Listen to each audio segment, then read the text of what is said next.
Good afternoon, everyone. It is quite an honor to be here and to share a few humble thoughts with you, a few ideas that I hope you will be able to take with you from this place to Dol, to Korogosho, to wherever else you're going after this.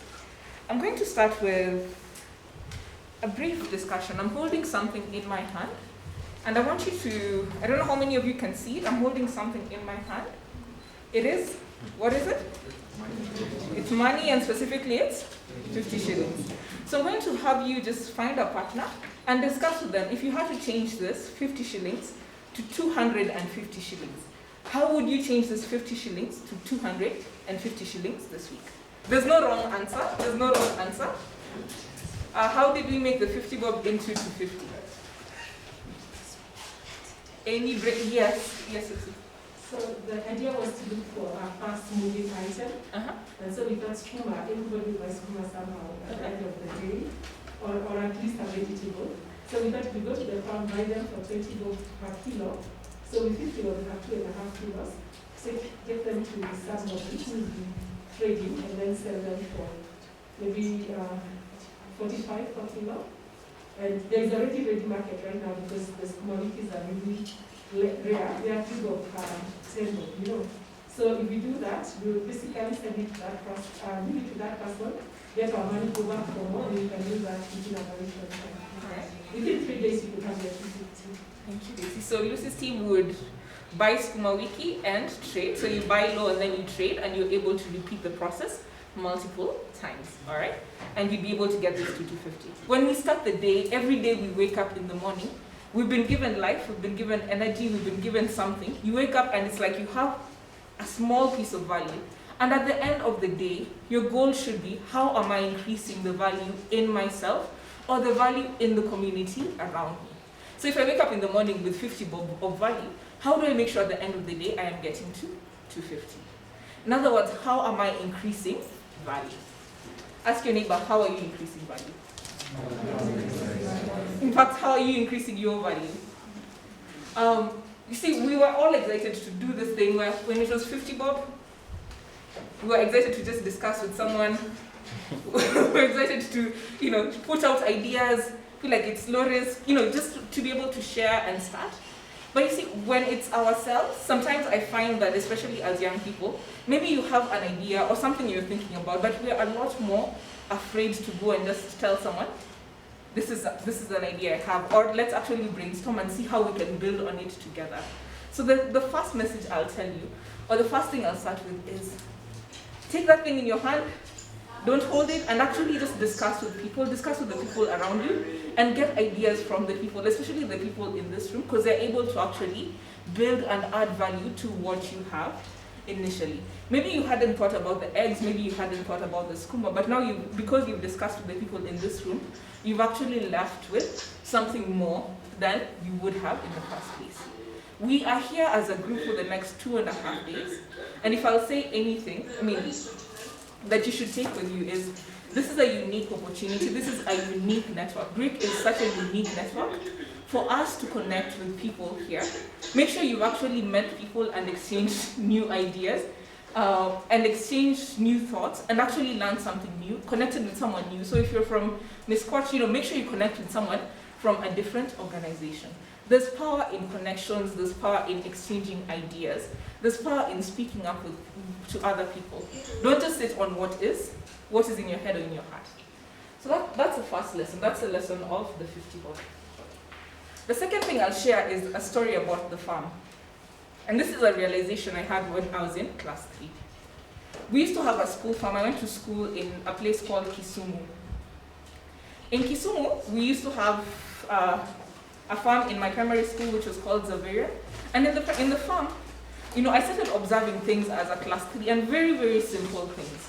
Very simple things, like when they plant maize, the thing that would grow is maize. When they plant beans, the thing that would grow is? And it's very, it seems like a very, very simple thought. But I realized a few things. You can't plant beans and expect maize. You can't plant beans and expect potatoes. So as a farmer, you have to be very deliberate about the things you are planting, because that's when you choose your harvest. In fact, another way to say it is, you choose your harvest when you choose the seed. See, each of us in this room is a bit like a farmer. The farm is our minds. The farm is the things that happen in our hearts. The harvest is something that you will get when you are 30, 35, 40, sometime in the future. But the seeds are being planted today. They're not being planted in the future. The seeds are being planted today. So I'll ask you, what are the seeds that you are planting in your mind and in your heart? Seeds are the books you read, seeds are the friendships you make, seeds are the choices that you choose to actually take. All those are seeds, and they're the things that actually add up into the future that you want to get. So I'll just finish this part at least by saying, choose the seed that you're going to plant. Make sure that you are, if you say, I want to be this high-value person, this, inspiring young person in my community, this person, when kids look up, they can say, Mary or Margaret is someone who is really inspiring. What are the things you can do today to make sure you're becoming that high-value person? What are the seeds, what are the choices you can make today to make sure you're becoming that person?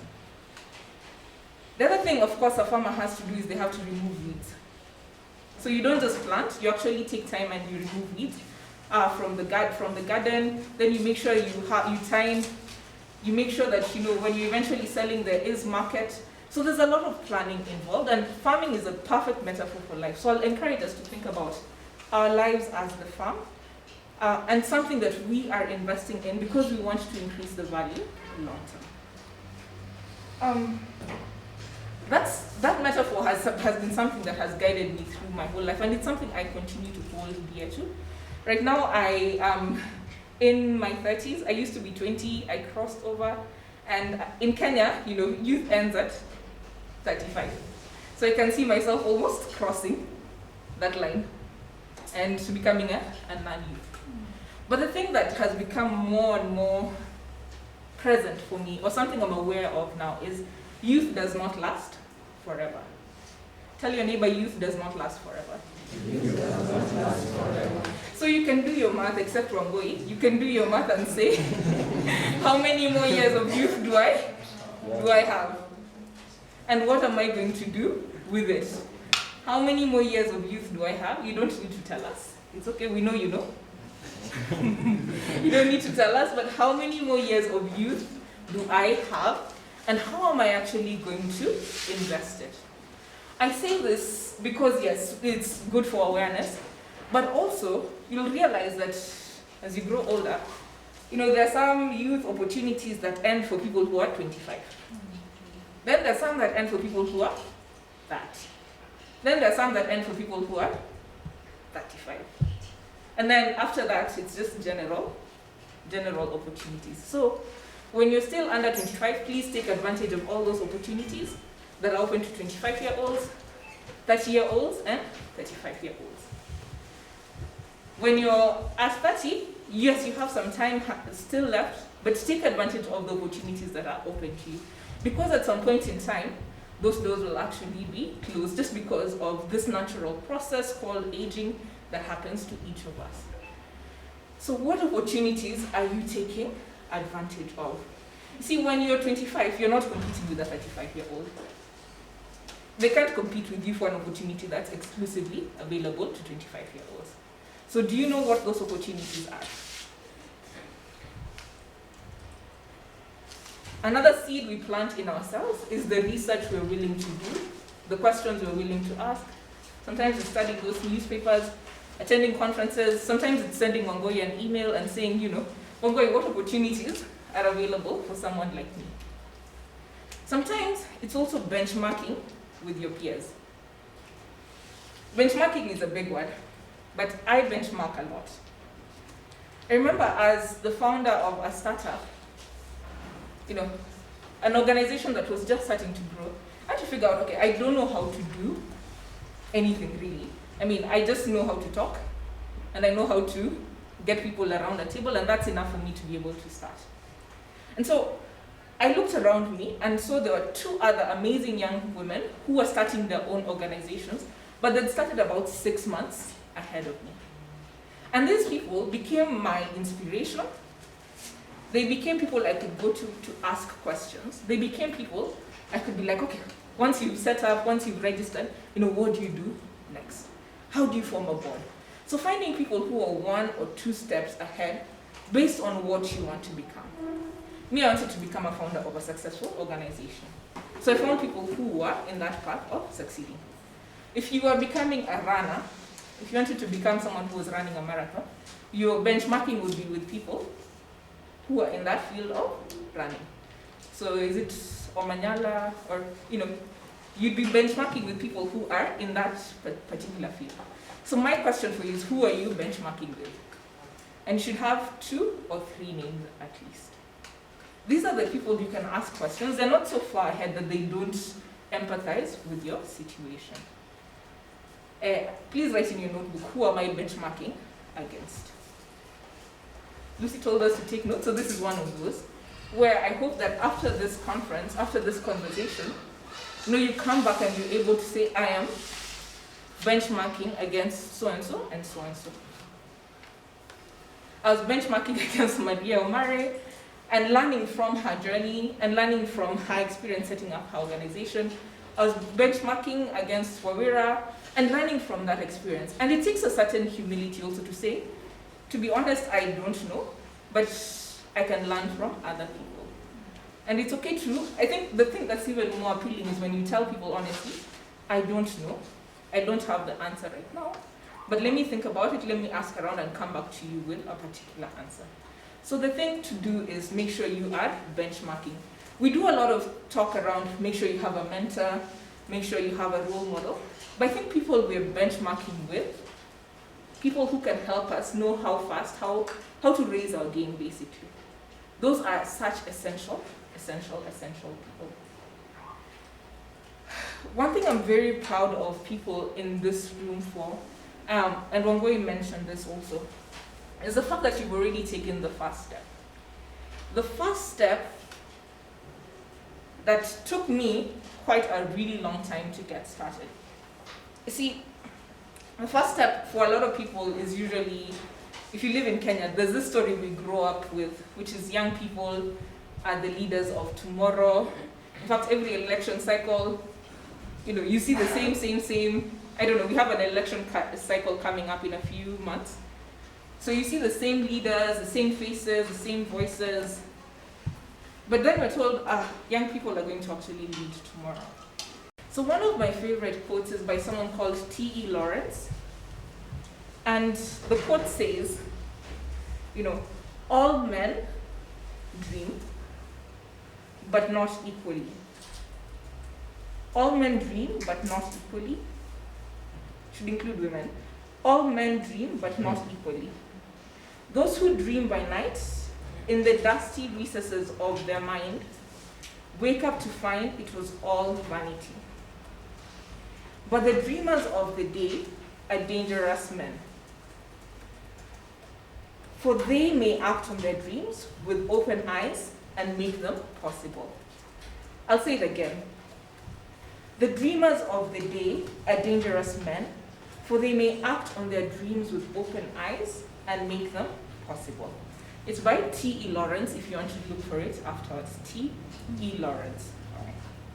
So the line that stays with me is this idea of being a dangerous dreamer and having dangerous dreams.